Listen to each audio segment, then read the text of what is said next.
ಉತ್ತರಾಖಂಡ್ನಲ್ಲಿರುವ ಹಿಂದೂ ಧಾರ್ಮಿಕ ಕೇಂದ್ರಗಳ ಪಾವಿತ್ರ್ಯತೆ ಕಾಪಾಡುವ ನಿಟ್ಟಿನಲ್ಲಿ ಶ್ರೀ ಗಂಗೋತ್ರಿ ದೇವಾಲಯ ಸಮಿತಿಯು ಮಹತ್ವದ ನಿರ್ಧಾರ ಕೈಗೊಂಡಿದೆ.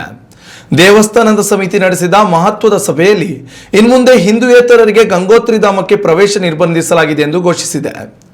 ಮುಖ್ಯ ದೇವಾಲಯ, ಬದರಿನಾಥ ಹಾಗೂ ಕೇದಾರನಾಥ ಹಾಗೂ ಗಂಗೆಯ ಚಳಿಗಾಲದ ವಾಸಸ್ಥಾನವಾದ ಮುಕ್ಬಾಗಳಲ್ಲಿ ಈ ನಿಯಮ ಅನ್ವಯವಾಗಲಿದೆ ಎಂದು ದೇವಸ್ಥಾನದ ಆಡಳಿತ ಸಮಿತಿ ಅಧ್ಯಕ್ಷ ಸುರೇಶ್ ಸೇಮ್ವಾಲ್ ತಿಳಿಸಿದ್ದಾರೆ. ಧಾಮ ಮತ್ತು ಮುಕ್ಬಾಗಳಿಗೆ ಹಿಂದೂಯೇತರ ಪ್ರವೇಶ ನಿರ್ಬಂಧಿಸಲಾಗಿದೆ. ಇದು ನಮ್ಮ ಧಾರ್ಮಿಕ ನಂಬಿಕೆ ಹಾಗೂ ಸಂಪ್ರದಾಯಗಳ ರಕ್ಷಣೆಗೆ ಕೈಗೊಂಡ ನಿರ್ಧಾರವಾಗಿದೆ ಎಂದು ಹೇಳಿದ್ದಾರೆ.